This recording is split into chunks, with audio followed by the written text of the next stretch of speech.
ka-farmers, mini vlog lang po tayo. Tuturuan ko lang po kayo mga ka-farmers kung paano ba yung tamang pag-mix ng feeds na merong darak ng mais na nakamix po siya sa commercial feed. So ayan, meron ding molasses mga ka-farmers. Mga 3 kutsara po yan ng molasses mga ka-farmers. Yung purpose po natin kung bakit naghahalo tayo ng molasses ay para magiging magana po yung ating mga baboy mga ka-farmers at sa ganon magiging mabigat po sila.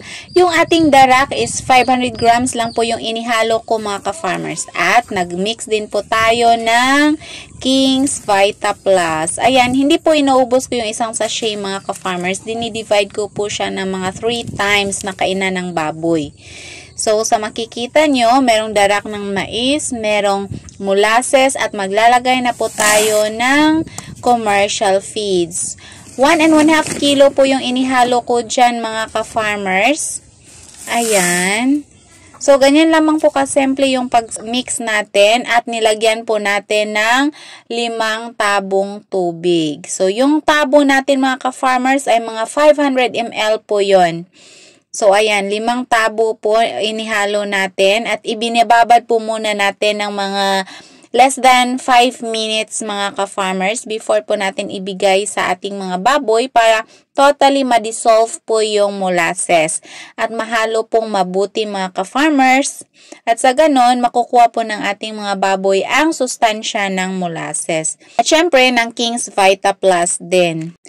Para sa molasses mga ka-farmers, 1 tablespoon per pig po yung budget natin mga ka-farmers. The only purpose po natin ito mga ka-farmers kung bakit tayo naghahalo ng mga ganito para sa ating mga baboy ay para makatipid sa kanilang pagkain na hindi makompromise yung pagbigat at paglaki nila mga ka-farmers. So, ayan, unti-unti ko pong nilagyan yung kainan nila mga ka-farmers na gamit ay tabo din. Mas easier kasi ang ganito mga ka-farmers. Ayan, makikita nyo po, maganang-magana po yung ating mga baboy na kumakain. Nag-aagawan po sila mga ka-farmers. So, ayan, yan po yung resulta ng ating mixed feeding mga ka-farmers. So, para sa magtatanong na kung maghahalo ng darak, required ba talaga na mag-wet feeding?